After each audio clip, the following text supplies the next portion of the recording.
एक बार फिर मैं आपसे रिक्वेस्ट करना चाहता हूं, जो लोग हमारा वीडियो देखते हैं उनमें से 75% ऑफ द व्यूअर्स ने हमें सब्सक्राइब नहीं किया है। अगर आपको हमारा कंटेंट पसंद आता है तो प्लीज आप हमें लाइक करें, शेयर करें और सब्सक्राइब करना तो ना भूलें, क्योंकि इससे मुझे और मेरी टीम को बहुत मोटिवेशन मिलती है और इससे हम और ज्यादा मेहनत करते हैं और आपके लिए और अच्छे से अच्छा कंटेंट लाने की कोशिश करते हैं। So please do like, share, subscribe. Thank you. अब जो ग्रहों की पोजीशन है उसके कारण पितृ ऋण आया, या जो कर्म हमारे पूर्वजों ने किए या जो भी गलतियां करी हैं उसके कारण ग्रहों की सिचुएशन वो हुई। शुक्र आया नवम भाव में, बुध चला गया 7वें घर में, तो वहां पे घर की औरतें दुखी हुई, या घर में औरतों के साथ अत्याचार किया गया, या घर में शादी विवाह टूटे गए हैं। तो यहाँ पे ये शुक्र की स्थिति ये बता रही है निवारण करना बेहद जरूरी है। तो निवारण करने से कुछ चीजें में कमी आएगी नवीन जी, लेकिन तब तक कमी नहीं आएगी जब तक अपने लोग किसी परिवार में सदस्य की जब मृत्यु हो तो चौथे पे उठाला करना बंद नहीं करेंगे। तो मैं आपके पॉडकास्ट से भी बोल रहा हूं और मैं अपने ज्योतिषी भाइयों को भी बोला है कि हम अपने जो क्लाइंट्स हैं उनको ये वाला निवारण जरूर बताएं कि इसका उद्धार तभी होगा।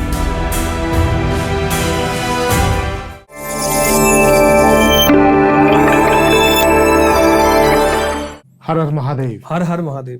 कैसे है सर? बढ़िया जी। सर बड़ा इंतजार करवाया आज तो आपने। सॉरी नवीन जी, आपके यहाँ पे मोहल्ले में चंडीगढ़ में रश बहुत हो गया। हाँ जी सर, इट्स ओके। हाँ, जस्ट किडिंग। तो सर कैसा रहा आपका दिन आज का? बहुत बढ़िया जी। आई नो कि आप एक इवेंट पूरा करके आ रहे हैं, माइट भी थके भी होंगे, थोड़ा सा कॉफी का इंतजाम होगा।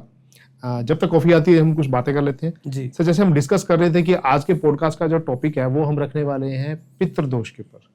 सो पितृदोष क्या होता है, क्या सिम्टम्स होते हैं, क्या उसका निवारण है, अगर ना करें तो क्या होगा और करने से क्या होगा, तो ये सब चीजें आप एक्सप्लेन कीजिए प्लीज। हाँ जी जी नवीन जी, एक तो सबसे पहले नमन पहले अपने गुरु को। हाँ जी सर, बिल्कुल। करता करे ना कर सके, शिव करे सो होए, तीन लोक नो खंड में महादेव से बड़ा ना कोई। कहते धड़कने काशी हो जाती हैं जब सांसें प्यासी हो जाती हैं, निगाहों से उज्जैन झलकता है जब आत्मा सन्यासी हो जाती है। क्या बात है सर। तो ज्योतिष के अनुसार कुंडली में पितृ ऋण जब पितृ दोष बन जाता है तो उसका निवारण बहुत मुश्किल है। ओके। अगर पितृ ऋण है तो उसका निवारण हो सकता है धीरे धीरे, पर कई बार नवीन जी कई पीढ़ियों को निवारण करने में समय लग जाता है। एक पीढ़ी की भूल आगे 6 पीढ़ियों को भुगतनी पड़ती है। ये हमारे शास्त्रों में भी देखा गया है।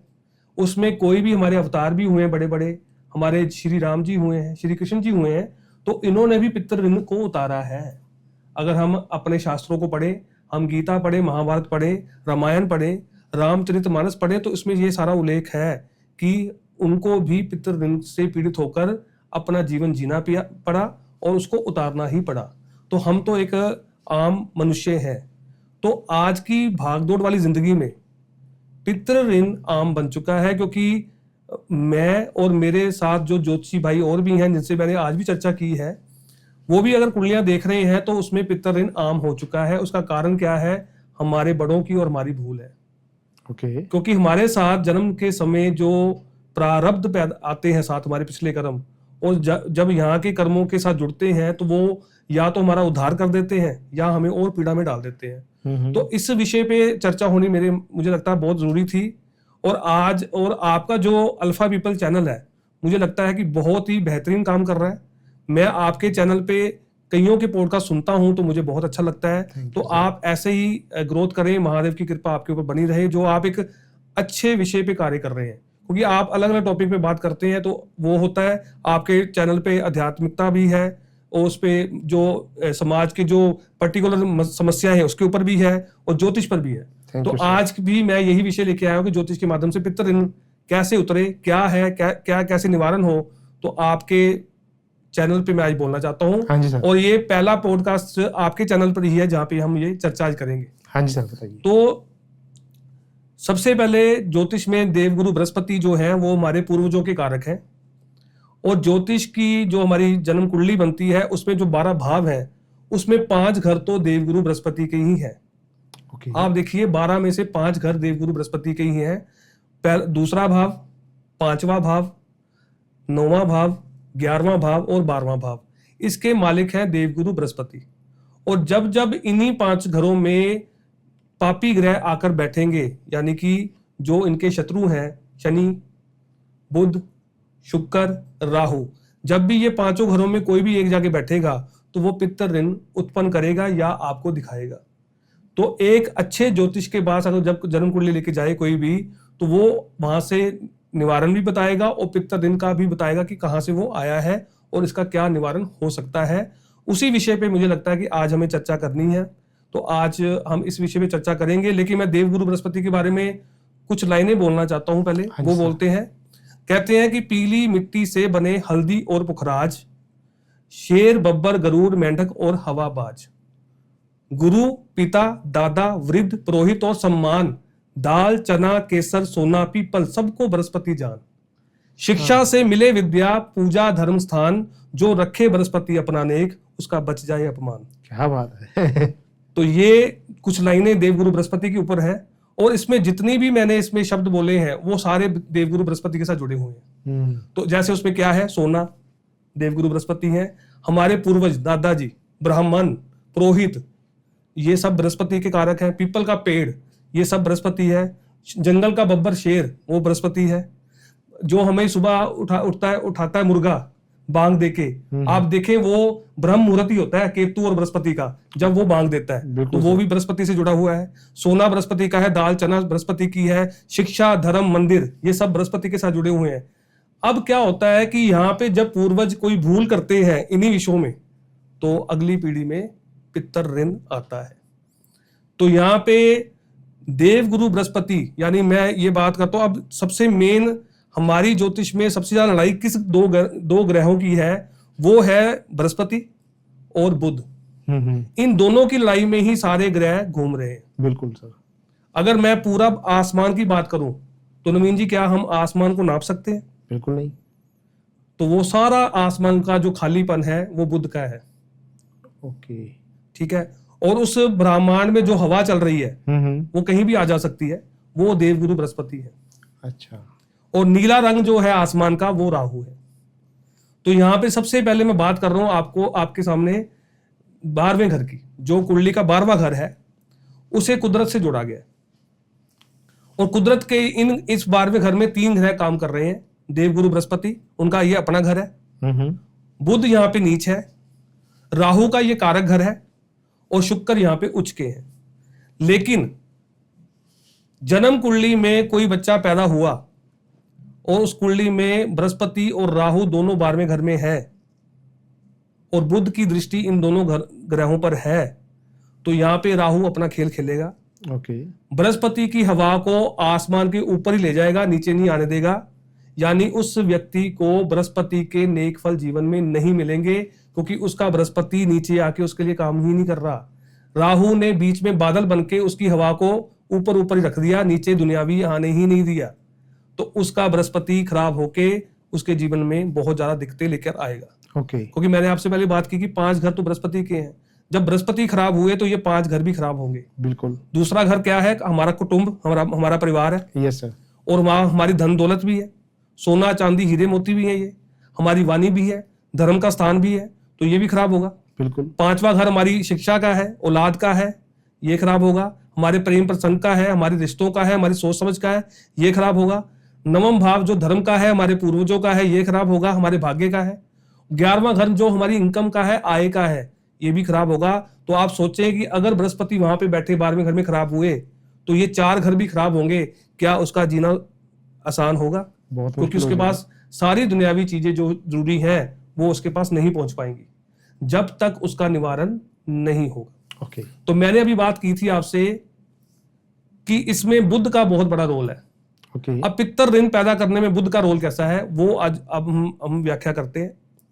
कहते हैं बुध जब जड़ में बैठेगा तो पितर ऋण उत्पन्न होगा। अब 9वां भाव की हमने बात की थी। 9वां भाव बेसिकली हमारे पूर्वजों का है, धर्म का है।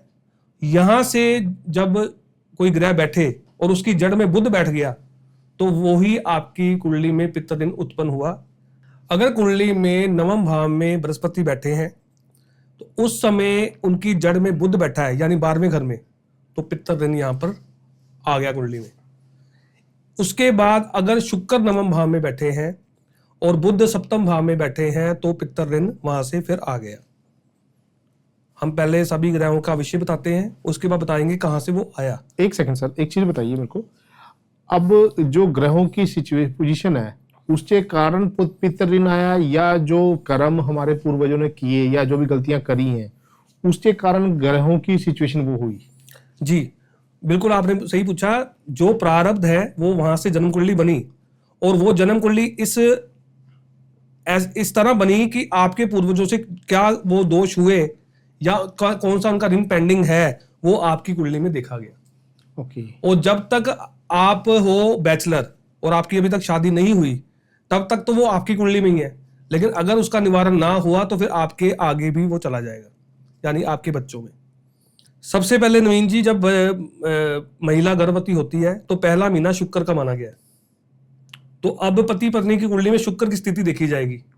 अब देखो, गर्भ में तो बच्चा है महिला के, लेकिन पिता उसका बना है पुरुष, तो पुरुष की कुंडली में देखी जाएगी शुक्र की स्थिति क्या है, वहां से निवारण किए जाए। अगर शुक्र की स्थिति अच्छी नहीं है तो पहला महीना अच्छा जाएगा।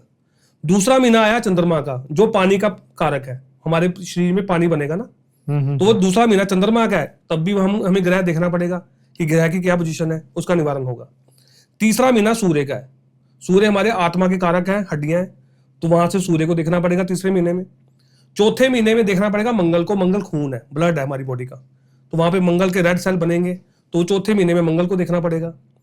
पांचवा महीना देखना पड़ेगा बृहस्पति को, जब अंग बनेंगे, बच्चे के अंग बनते हैं, तो बृहस्पति को देखना पड़ेगा। उसके बाद छठा जो देखना पड़ेगा बुध को, नसें हैं बॉडी में, उनको देखना पड़ेगा। और उसके बाद शनि है नर्वस सिस्टम, जो 7वें महीने में आएंगे, वो बॉडी में नर्वस सिस्टम है सारा, वो देखेंगे, शनि की पोजीशन देखेंगे पुरुष की कुंडली में, तो उसका उपाय करेंगे अगर उसकी स्थिति अच्छी नहीं है। 8वां महीना फिर चंद्रमा का है, चंद्रमा का फिर देखना पड़ेगा कि बॉडी में पानी वगैरह ठीक है, ज्यादा पानी तो नहीं भर गया, तो ये चीजें, उसके सांस, लंग्स, ये सारी स्थिति चंद्रमा से आएगी। तो ये रिपीट होगा दोबारा? हाँ, ये दोनों रिपीट होंगे, चंद्रमा और सूर्य आखिर में फिर देखना पड़ेगा नवम महीने में, क्योंकि सूर्य से ही बच्चा गर्भ से बाहर आएगा, सूर्य के महीने से ही। ओके। और जब बच्चा गर्भ से बाहर आता है महिला के, तो उस समय देखें आप कुदरत का चमत्कार नवीन जी, आसमान में ग्रह 9 ग्रह, 12 राशियां और 27 नक्षत्र जिस स्थिति में घूम रहे हैं ऊपर से, वो बच्चे के शरीर में उसी तरह आ जाते हैं जैसे आप कैमरे से किसी की फोटो क्लिक करते हो तो फ्लैश लाइट पड़ती है, उतनी ही स्पीड से वो जहां जहां पे विद्यमान होते हैं बच्चे के शरीर में समा जाते हैं, और वो वहां से उसकी दुनियादारी शुरू होती है। और बच्चे की बंद मुट्ठी होती है, पहले धीरे धीरे खुलती है, फिर उसकी हाथ की लकीरें बननी शुरू होती हैं। तो यहां से क्या हुआ कि वो दुनियावी उसका हिसाब किताब शुरू हुआ है लाल किताब के अनुसार। अब जीवन में क्या क्या उसके साथ होगा, वो जन्म कुंडली जो उसकी बनी है वहां से पता लगेगा। वहां से पता लगेगा कि ये कैसे कर्म लेके आया है और कैसे कर्म ये भोगेगा, और इस कुंडली में कौन कौन से ऋण है। तो यहां से शुरुआत होती है नवीन जी। अगर आप ये माने कि 9 महीने में बच्चा बाहर आया गर्भ से, क्या वो मरने के बाद चौथे पे उठाला हो सकता उसका? तो ये गरुड़ पुराण के बिल्कुल विरुद्ध है। ये विरोध है गरुड़ पुराण का, हमारे शास्त्रों का। जो हमारी पृथ्वी को चलाने वाले ऊपर परमात्मा है, उनके द्वारा जो चीजें हमें बताई गई हैं, ये उसका विरोध है, तो इसका फल हमें भोगना पड़ेगा। आज की आधुनिक जिंदगी में लोगों के पास समय कम है। आप देखें किसी के घर पे जब कोई मृत होता है, तो वहां पे सभी रिश्तेदार प्लस वो घर वाले भी ये कहते हैं समय की कमी है, संस्कार करो और चौथे पर ही उठाला कर दो, जो बिल्कुल भी अनुचित है। ये चीज अनुचित है, ये शास्त्रों के विरुद्ध है। और ये गरुड़ पुराण में लिखा हुआ है कि मृत व्यक्ति 13 दिनों तक सूक्ष्म शरीर में, इतने शरीर में आपके घर में ही रहता है और देखता है कि आप उसके लिए क्या कर रहे हो। तो 13वीं तक का वो प्रावधान है कि उसका नियम से वो सारा संस्कार हो। और 17 पे जब ब्रह्म भोजन होता है तो उसकी यात्रा शुरू होती है जमपुरी की। तो आज के युग में ये समय कम है और कुंडलियों में पितर ऋण आ रहे हैं बच्चों के, तो इसका निवारण करना बहुत जरूरी है। तो मैं इस पे बात कर रहा था कि जब जड़ में बुध बैठता है तो वहां से पितर ऋण आता है। ठीक है। जैसे हमने बात की, बृहस्पति 9वें भाव में हो तो बुध 12वें हो तो पितर ऋण आ गया। शुक्र नवम में हो, बृहस्पति सातवें, बुध सातवें में हो, यानी वो शुक्र का घर है सातवां, वहां बुध बैठेगा तो पितर ऋण आएगा। बिल्कुल। सूर्य अगर सूर्य या गुरु फिर नवम में हो, उस समय बुध पांचवें घर में हो यानी कि सूर्य के घर में, तो वहां से फिर पितर ऋण आएगा। शनि नवम भाव में हो, बुध 10वें या 11वें घर में हो, तो वहां से पितर ऋण आएगा। अगर राहु 9वें हो तो बुध फिर 12वें चला जाए तो पितर ऋण आएगा। अगर केतु नवम भाव में हो और बुध छठे भाव में हो तो पितर ऋण आएगा। अगर मंगल नवम भाव में हो और समय बुध पहले घर में या 8वें घर में हो तो यहां से पितर ऋण आएगा। अब अभी हम इस विषय में बात कर रहे थे कि वो पितर ऋण आया कहां से। हाँ जी सर। अगर बृहस्पति नवम में है तो बुध 12वें है, तो आपके दादा परदादा से वो ऋण आया है। ठीक है। तो उनसे कोई भूल हुई है या ब्राह्मणों का अपमान किया है या वो धर्म के विरुद्ध चले हैं, तो वहां से ये पितर ऋण आया है, आपको उसका उतारना पड़ेगा। ठीक है। क्योंकि उस समय बुध 12वें है तो बुध नीच का हो गया, बुध 12वें घर में, यानी कि वहां पे आपकी घर की जो बेटियां, आपकी मौसी, आपकी बुआ, वो दुखी हो गई, तो वहां का भी दोष लगा, तो ये उतारना जरूरी होगा। इसके छोटे छोटे उपाय से हम उतारने शुरू करते हैं। पहले मैं ये बता देता हूं, उसके बाद हम इसके बाद निवारण की बात भी करेंगे। ठीक है। शुक्र आया नवम भाव में, बुध चला गया 7वें घर में, तो वहां पे घर की औरतें दुखी हुई हैं, या घर में औरतों के साथ अत्याचार किया गया है, या घर में शादी विवाह टूटे गए हैं, तो यहाँ पे ये शुक्र की स्थिति ये बता रही है। अगर राहु नवम भाव में आया, बुध 12वें घर में चला गया, तो यहाँ पे आपके मामा ससुराल से भूल हुई है। यहाँ पे ये चीज दर्शाई जा रही है, क्योंकि जो राहु है वो मामा भी है, राहु जो है ससुराल भी है, तो वहां से पितर ऋण आ गया। तो आप ससुराल की तरफ से कोई पितर ऋण के साथ बंधे हुए हो, जिसका निवारण करना जरूरी होगा। तो जो जिसका राहु नवम भाव में हो, बुध 12वें हो, जहां पे उसकी शादी होगी, तो वहां से उसको पीड़ा हो सकती है जब तक उसका वो निवारण नहीं करेगा। ओके। केतु नवम भाव में आया, बुध छठे चला गया, तो आपका ननिहाल जो माता की तरफ का परिवार है, वहां से पितर ऋण आया है, तो वहां से कोई भूल है जहां उसको पूरा करना पड़ेगा। जब तक नहीं करेंगे तो ये चीजें चलती रहेंगी आगे भी। ठीक है। उसके बाद मंगल नवम भाव में आया, बुध चला गया पहले या 8वें घर में, तो आपके भाइयों से वो पितर ऋण आया, आपके मित्रों से पितर ऋण आया, पिछले जन्म के जो हैं आपके सहयोगी जो हैं, वहां से पितर ऋण आया, या आपके द्वारा ही कुछ ऐसा किया गया जहां से वो पितर ऋण आया। क्योंकि पहला भाव जो है वो आपका तनु भी है, लगन भाव भी है, आपका शरीर भी है, तो आपके शरीर के द्वारा कुछ किया गया, वहां से वो पितर ऋण आ गया। जब शनि नवम भाव में होया, तो बुध 10वें या 11वें घर में हुआ, तो वो शनि से पितर ऋण आया, यानी कि आपके कर्मों का हिसाब हुआ, पिछले जन्म का होगा, या फिर चाचा ताया से की तरफ से वो पितर ऋण आ गया। वो ऋण शनि का वहां से ये दर्शाता है कि या फिर गरीब लोगों के साथ अत्याचार किया गया आपके परिवार के द्वारा, उनकी जमीन जायदाद को हथिया लिया गया, यहाँ पे शनि ये दिखा रहे हैं, उनका पैसा धन दौलत ले ली गई, तो वहां से ये पितर ऋण आ गया। ठीक है। तो ये शनि की स्थिति यहाँ पे ये दिखा रही है। अगर चंद्रमा नवम भाव में हो, तो बुध हो चौथे घर में, तो वहां से माता की तरफ से वो पितर ऋण आ गया। ठीक है। यानी आपकी माता, दादी, नानी ये दुखी हो गई, तो वहां से ये पितर ऋण आ गया। तो यहाँ पे सास को भी चंद्रमा बोलते हैं, तो यहाँ से ये देखा जाएगा कि वहां से पितर ऋण आया। ठीक है। तो ये स्थितियां पितर ऋण की हैं जहां से ये उत्पन्न होता है।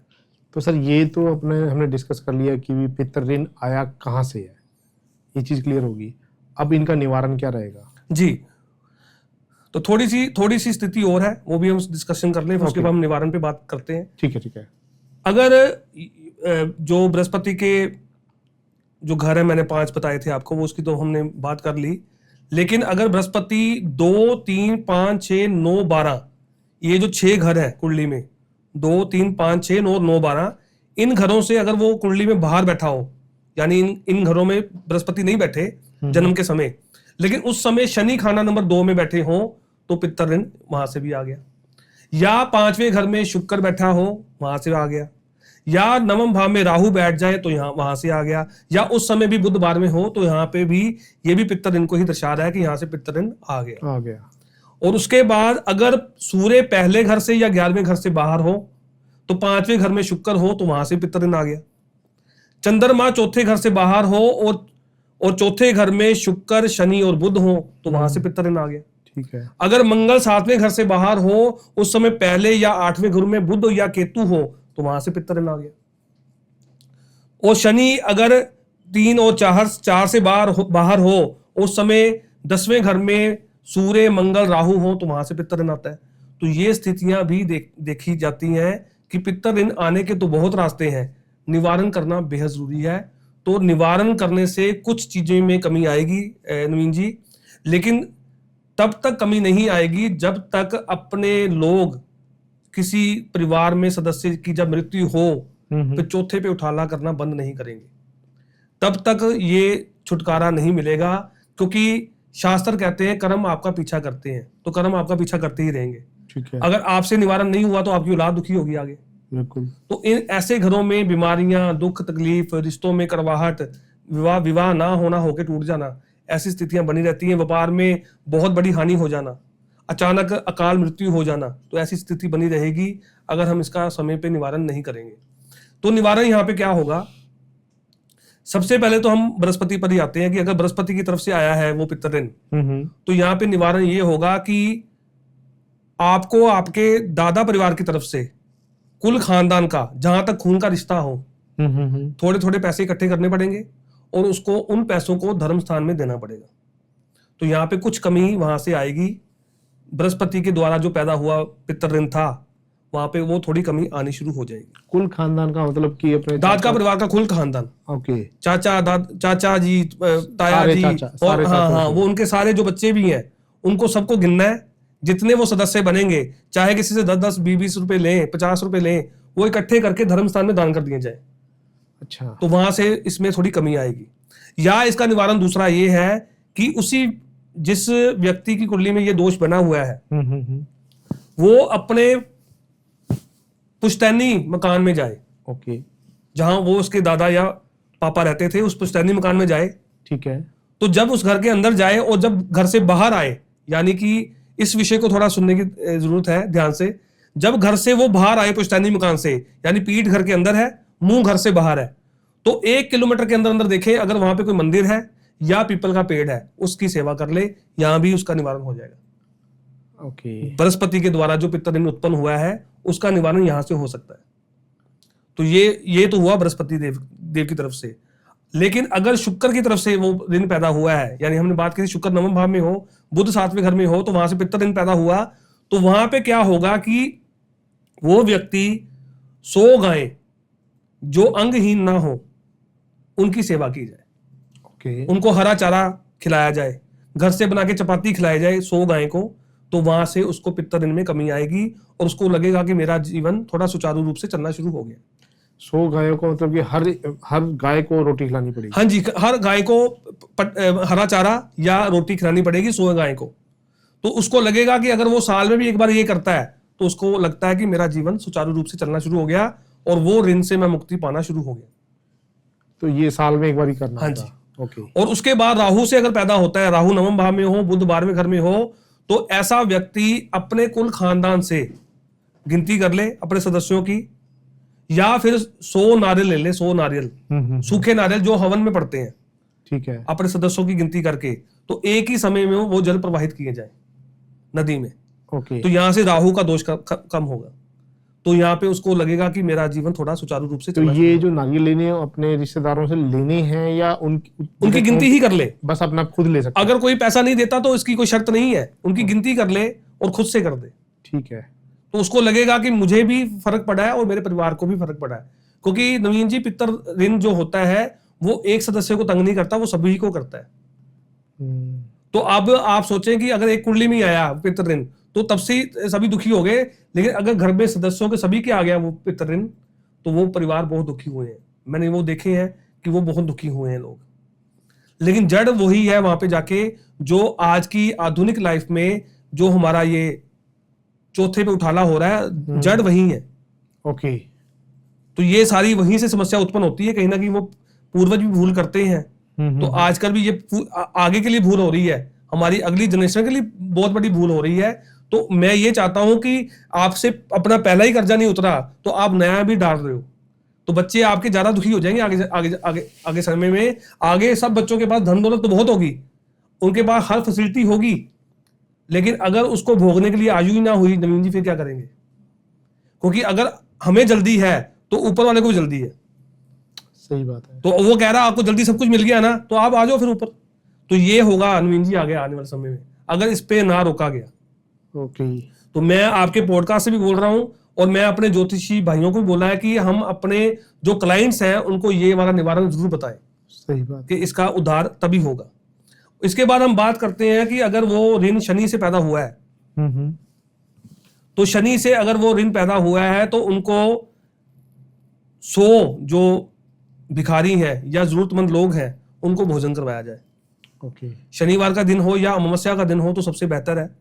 तो उनको भोजन कराने से शनि के जो दोष हैं उनमें कमी आएगी, और उनको लगेगा कि मेरे सुचारू रूप से मेरा जीवन चलना शुरू हो गया, जो मेरे जीवन में बाधाएं थी वो कम होनी शुरू हो गई। इसके बाद अगर केतु नवम भाव में हो, बुध 8वें घर 6ठे भाव में हो, तो वहां पे उसको उस व्यक्ति को 100 कुत्ते की सेवा करनी पड़ेगी।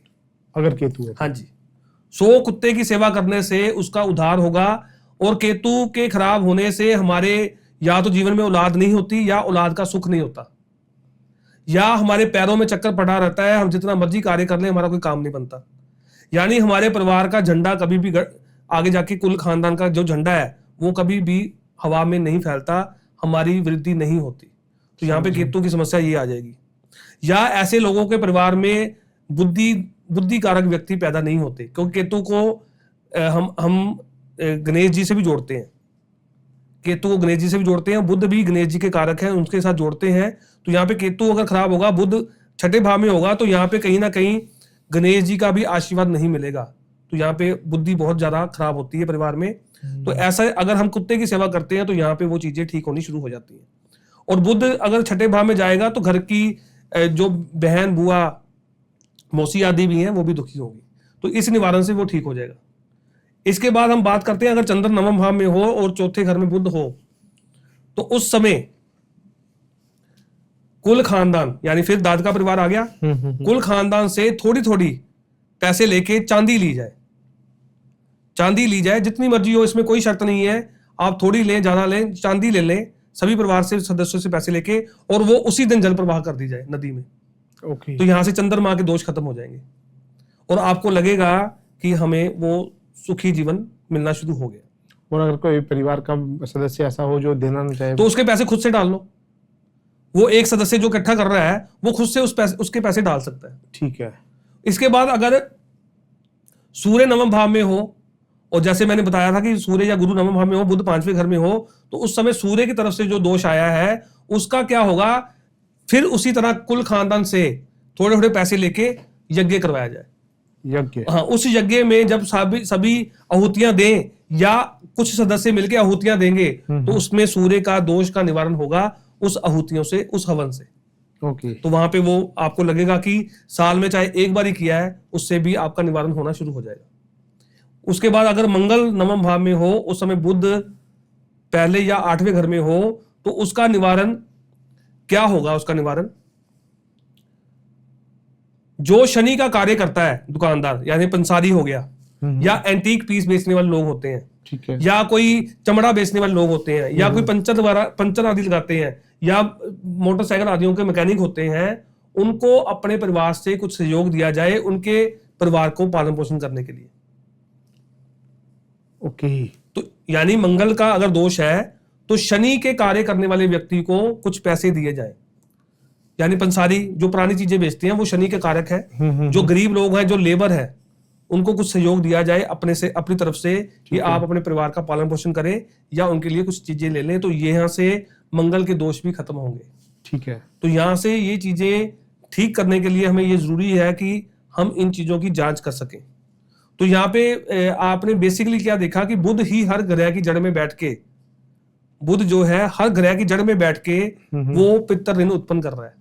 ठीक है। अगर हम बुध को भी जोड़ें तो माँ भगवती से भी जोड़ते हैं उसको। वो कैसे? बुध जो है वो हम माँ भगवती से भी देखते हैं उसको, और केतु से भी देखते हैं। तो यानी अगर इसका निवारण ना हुआ तो हमारे बच्चों में, हमारे जीवन में कई तरह के दोष उत्पन्न हो जाते हैं। तो मैं ये चाहता हूं कि यहाँ पे अगर हम नियम से, अगर बच्चा, आप देखिए कि बच्चा पैदा हुआ तो हमने खुशियां मनाई, हमने हर तरह के उपहार लिए, हमने परिवार इकट्ठा करके पार्टी की, तो मृत व्यक्ति की तरफ से जब हम 13 दिनों की जो विधि है, 17 दिनों की जो विधि है, उसको नियमानुसार चलेंगे तो तभी हम अच्छा जीवन जी पाएंगे नवीन जी, नहीं तो हम बहुत दुखी होंगे। तो आज का ये विषय उठाना बहुत जरूरी था, लेकिन ये विषय इतना डीप है कि इस पे कई पॉडकास्ट किए जा सकते हैं, तो आगे भी हम इस पे बात करेंगे। लेकिन आज का जो थोड़ा सा मैंने आपके पॉडकास्ट से ये बताया कि इसका निवारण कैसे हो सकता है, कि अब देखिएगा कि ये वाले जो ऋण के जो मैंने योग बताए आपको, बहुत सी कुंडलियों में ये योग है। आज के समय में मैं कितनी कुंडलियां देखता हूं, उसमें ये योग आते हैं ऐसे, तो उसमें निवारण हम करते हैं। तो हम थोड़ा इसमें एक चीज और बताना चाहता हूं मैं। हाँ जी सर। जो इसकी मेन निशानी होगी,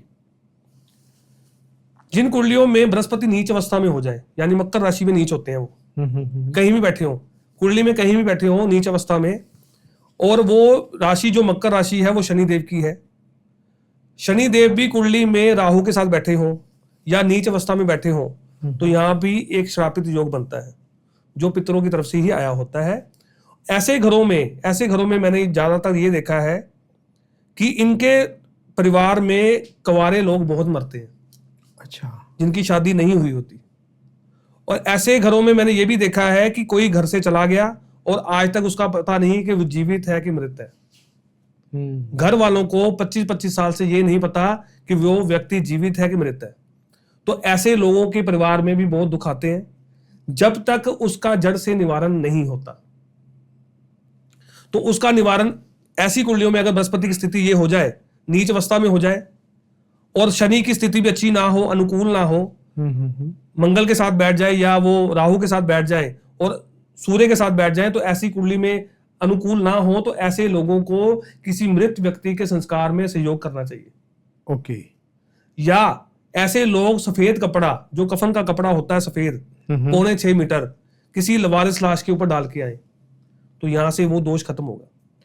तो सर जो ये आप उपाय बता रहे हैं, ये कितने इफेक्टिव रहते हैं? मतलब कुछ और भी फैक्टर होते हैं जो इनको अफेक्ट करते हैं, या जो ये सिर्फ उपाय करने से ही प्रॉब्लम का सॉल्यूशन? मुझे लगता है कि मैंने सफेद कपड़े वाला उपाय करवाया, या बाकी जो मैंने उपाय करवाए हैं, नारियल ले लीजिए, चांदी ले लीजिए, हवन यज्ञ ले लीजिए, धर्म स्थान में दान आदि करने के लिए बोला है, नारियल जल प्रवाह करने के लिए बोला है, या गौ माता की सेवा करने के लिए बोला है, या कुत्ते की सेवा के लिए बोला है, तो 90 से 95% नवीन जी इफेक्ट किए हैं।